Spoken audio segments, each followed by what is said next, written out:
부자가 되려면 엔화라. 원엔환율 급등하다.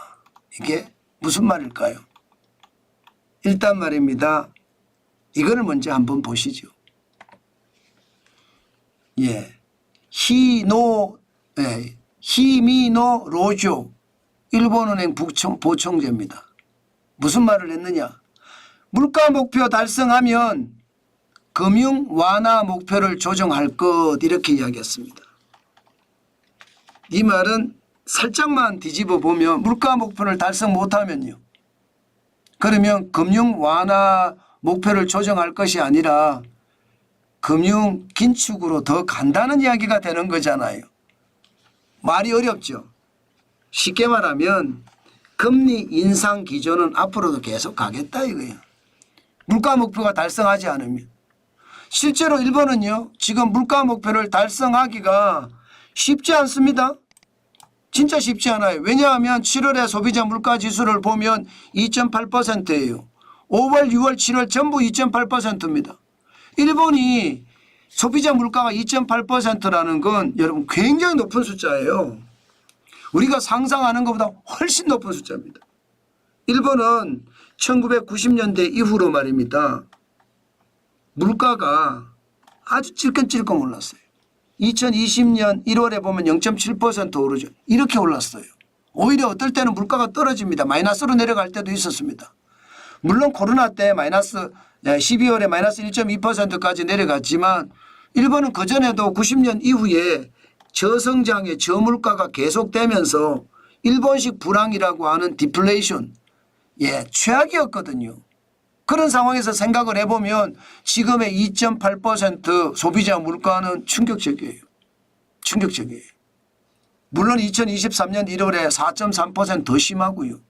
그러면 여러분 지금 물가를 일반적으로 목표 물가 이러면 2%인데 일본은 2%보다 더 낮아야 될 거예요. 소비자들 인식 자체가. 오죽했으면 여러분 기시다 총리가 이게 다음 총리 선거에 나가지 않을까요? 그런 이유가 물가를 못 잡았기 때문에 인기가 떨어져서 그렇습니다. 그만큼 말입니다. 물가는 심각하다 이거예요. 지금 일본은요. 일본은행 부총재가 돌아가면서 이야기를 하는데 지난번에는요. 일본은행 부총재 중에 금리 인상 더 이상 안 하겠다. 이렇게 이야기한 사람도 있잖아. 우치다 시니치인가요? 거기는 일본은행은 더 이상 금리 인하 안 하겠다 이렇게 이야기했습니다. 그런데 다른 지금 부총재는 히노미 로조 일본은행 부총재는 금리 올리겠다잖아요. 자, 금리 올리겠다 말이 나오자마자 시장은요 금리가 올라갑니다. 10년물 국채금리가 8월 28일 현재 0.9%까지 올라갔습니다.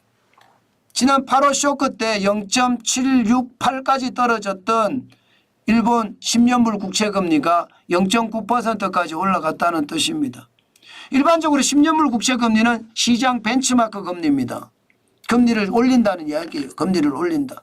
지난 7월 11일에 1.086보다는 낮지만 0.90%도 결코 낮은 숫자가 아닙니다. 계속해서 금리를 올린다는 이야기가 되는 겁니다. 일본의 금리는 마이너스 금리부터 시작을 했잖아요. 마이너스 금리. 그런데 지금은 마이너스 금리 2020년 3월 8일에 보세요. 마이너스 0.195%입니다. 1월 5일은 코로나19가 안 왔을 때입니다. 그때도 0.036%입니다. 일본은 금리가 이렇습니다. 그런데 지금 0.900%까지 올라갔으니 이게 일본화, 엔화가 강해진다는 뜻이잖아요. 실질적으로 엔화는 강해지고 있습니다. 지난 8월 쇼크 때 144.17엔까지 달러당 기록을 했었거든요. 지금은 144.76엔이에요. 굉장히 엔화가 강해지고 있죠.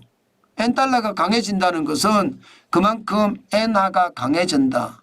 과거처럼 슈퍼엔저라고 이야기했던 2024년 7월 3일 161.68을 기록했을 때보다는 한참이나 많이 떨어졌죠. 저는 이런 것을 보면서 결국 엔화는요 앞으로도 엔화의 가치는 계속 올라가고 엔화의 환율은 계속 떨어지겠다. 저는 그런 생각을 많이 한다는 뜻입니다. 그렇다면 여러분들은 엔화를 사시겠습니까? 아니면 파시겠습니까?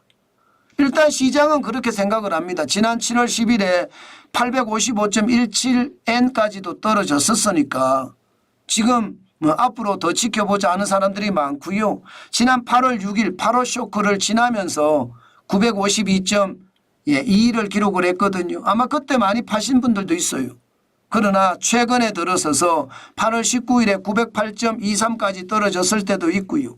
현재는 925.64를 기록을 하고 있습니다.